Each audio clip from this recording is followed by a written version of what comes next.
ร่วมการดีดของไอ้นุ่มพลังม้าเล่าลูกค้าพรีเมียมเมมเบอร์ของ WY Group จำกัดมหาชนไอ้นุ่มพลังม้าคนที่หนึ่งท่านนี้เพิ่นได้เติมสูตรแสวงหาความจิบหายนี่คือสูตรใหม่จากไทเฮาเพื่อที่อัดสูตรนี้เฮาไปจิตเจอสิเก่งกล้ากลายเป็นยอดมนุษย์ที่มีหูจักคำว่าอันตรายเพราะว่าม้าจำนวนหลาย10 ตัวกำลังออลิดไล่ดีดกันในโถหางกายต้องแสวงหาความจิบหายเพื่อหางกายได้พบแห้งปะทะแต่ท่านผู้ชมมีต้องโฮงเรื่องความปลอดภัยของเราเด้อบ้านงาไม้หักปุ๊บลงมานี่มีแม่นเล่าสิตกลงมาขี้หังไงตายได้พอแต่งาไม้หักปุ๊บลงมาเล่าสิพึ่งปีเจิดวึบลงมาหน้าดินอย่างปลอดภัยและนิ่มโน่นเพราะว่าสูตรนี้เฮาได้เสื้อสารม้าบินเข้าไปนำไอ้นุ่มพลังม้าคนที่2เติมสูตรเอาเจอบุปการีคนดีของพ่อแม่นี่คือสูตรใหม่ล่าสุดจาก WY Group มหาชนเพราะว่าผ่านมานี่เฮาได้อ้อสูตรอารวาสมาแล้วหลายล็อตทางพ่อแม่ผู้ปกครองของลูกค้าทางประเทศไทยก็เลยส่งคำห้องเฮนมายังหน่วยงานของเฮาว่าขอสูตรที่เติมแล้วเป็นคนหูผู้ดีแน่ปีนี้เฮาก็เลยจัดสูตรใหม่เฮาตามคำเฮกห้องที่เติมสูตรนี้เข้าไปแล้วความดูมั่นในร่างกายที่รับไหลมาเฮิงหน้านั้นจะทึกปุ๊บขึ้นมาในทันทีและคนผู้นั้นจะทึกความดูมั่นขยันเพศเฮาครอบงำแบบเต็ม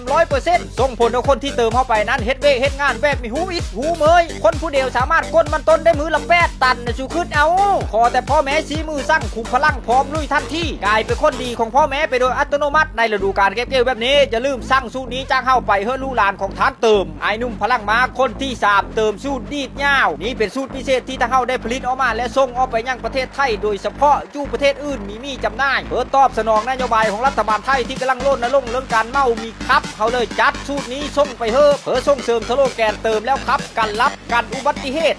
การขับขี่แบบโทรไปนั้นเมื่อขับไปไกลๆเฮิงๆแล้วห่างกายห้ามเจริญผ่อนคลายและเฮ็ดเฮือรับในแต่การเติมแล้วครับไปฮอต10จังหวัดกระตายังแข่งมีคือเก้าเพื่อการขับขี่ที่ปลอดภัยโดยเฉพาะในโชว์พักยาวและย่าสงการอีก1 เดือนข้างหน้านี้ท่านเลยที่ต้องเดินทางกลับบ้านอยู่ต่างจังหวัดอย่าลืมใช้สูตรดีดยาวของเฮาเป็นตัวช้อยในการขับขี่แล้วท่านจะฮอดบ้านอย่างปลอดภัยรับประกันว่ามีการรับใน 100% ไอ้นุ่มพลังม้าคนที่4เติมสูตรเบิกเนตรเปิดดวงตาที่3เพื่อที่เติมสูตรนี้เข้าไปแล้วท่านจะสามารถแนมเห็นและสื่อสารกับเหล่าถ้วยเทพและดวงวิญญาณในมิติทับซ้อนของมัลติเวิร์สได้แบบอิสระซิกเซนของเจ้าที่รับไหลจะทึกปุ๊บขึ้นมาโดยเทพม้าเฮ็ดให้เจ้าสามารถแนมเห็นสิ่งที่คนอื่นมีเห็นเพื่อที่เติมเต็มกราฟแล้วจะกลายเป็นคนที่หูอดีตเห็นอนาคตกำหนดปัจจุบันลูกค้าท่านนี้กำลังโตเทงกับโยมบาลเลิกสวัสดิการของดวงวิญญาณที่ตกนรกเพิ่นต้องการเดินสร้างโซน VIP สำหรับการพักผ่อนในตอนพักโทษนะที่ห่างกายของเราบิดไปบิดมามันมีแม้นการเคลื่อนไหวแบบให้เหตุผลไหนแต่เรากำลังลบลี้ดวงวิญญาณและการสัญจรของมิติอื่นเพื่อสามารถล่องลอยไปผ่านห่างกายเราได้อย่างปลอดภัยมีการต่ำหันต่ำนี่